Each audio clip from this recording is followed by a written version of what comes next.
Welcome. Today we are going to discuss about John Donne's poem Batter My Heart 3% God. Let's begin with the author introduction. John Donne was born in England in 1572 in a Roman Catholic family. He is known as a metaphysical poet. About his poem Batter My Heart 3% God. This poem is referred as religious sonnet, holy sonnet, divine meditation, or divine sonnet. The sonnet focuses on religious matters. This poem is written in Italian or Petrarchan sonnet form with rhyming scheme ABBA, ABBA, CD, CD, EE. The Petrarchan sonnet has two sections, that is, octave and sestet. First two quatrains are called octave, and the last 6 is called sestet. The title shows that the poem is about Donne's request to God to batter him.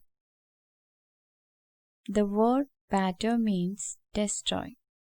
That is, in the medieval period, to break down a door of a fortress or a castle, you have to use a battering ram. Battering ram is a huge pole of wood. Let's go back to the introduction of the poem. So he is requesting God to destroy him so that he can be a better person. He is asking God, please batter me, 3% God. Here the 3% God means Trinity, that is, in the Christian context, the God is 3 in 1, that is Father, Son, and Holy Spirit. The title is both sensual and spiritual. I think you got an idea about the introduction of Donne's poem, Batter My Heart 3% God. Let's go with the poem. First 4 lines. Batter my heart 3% God for you, as yet but knock, breathe, shine, and seek to mend, that I may rise and stand. Overthrow me and bend your force to break, blow, burn, and make me new. Here in this 4 lines, the author is asking God, please batter my heart, the 3% God. And he is requesting God to use more force to attack his heart. Up to now, he is just knocking, breathing, shining on him. The thought of Christianity is that God knocks on a person's door and he must let him in. But in the case of author says that the way God is using is not working, and that this is not enough to destroy his heart. He wants to be taken by God's force, so he is criticizing God to use more force to come into him. He wants to be changed, and he wishes to be fused with the presence of divine spirit. The author says to God as, now you are trying to repair me, but I wish to be totally transformed. The author again asks God to overthrow him and requesting God to use more force to break, blow, and burn to make him a new person. That is, he wants to be broken, blown, and burned so that he can rise and stand and he can be a better person. The first 4 lines have a pattern of rhyme, that is, U, meant, bent, and knew. U for A, and B for meant, and again bent for B, and knew for A. We can find alliteration in the fourth line, that is, your force to break, blow, burn, and make me new. And this alliteration is emphasized with strong and violent verbs. Let's move on another 4 lines.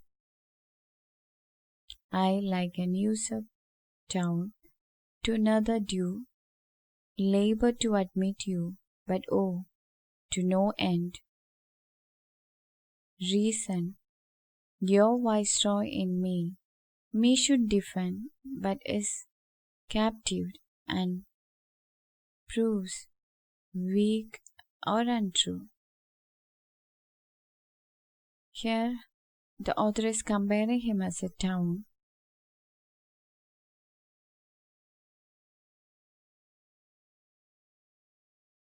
The town is captured by lots of enemies, and he is trying hard to let God in, or he's trying hard to admit God.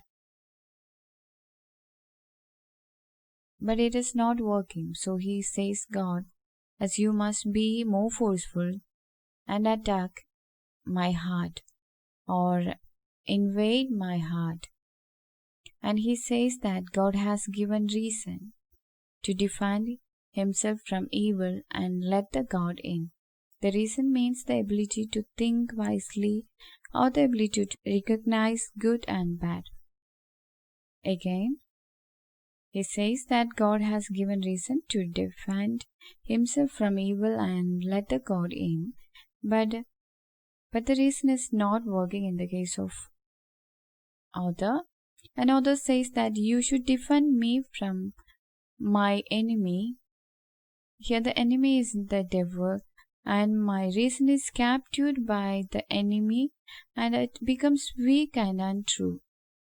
Here we have a pattern of rhyme, that is due, end, defend, and untrue. Due for A, end for B, defend for B, and untrue for A. So A, B, B, A. So we discuss the first part, that is octave, and let's move on the next 6 lines, that is sestet. Yet dearly I love you and would be loved fain, but I am betrothed unto your enemy. Divorce me, untie or break that note again. Take me to you, imprison me, for I, except you enthrall me, never shall be free, nor ever chaste, except you ravish me. In this part, the author says, I love you, God, and I would like to be loved by you, but I am betrothed to your enemy. Here the enemy is devil. Please come into my heart, or come in and let me apart from the enemy. And he is asking God, break that note or untie the enemy and take me with you and imprison me. That is, imprison me here means put me in your jail of love so that I can be free, because once you imprison me, I'll be in safe hands. I cannot be chased unless you invite or consume me. In the last 2 lines, the author uses the paradox of faith. That is, the author can only be free if he is enthralled by God, and he can only be chaste and pure if God ravishes him. In this part, the rhyme scheme CD, CD, E, that is, fame, enemy, again, I, free, me. Thank you.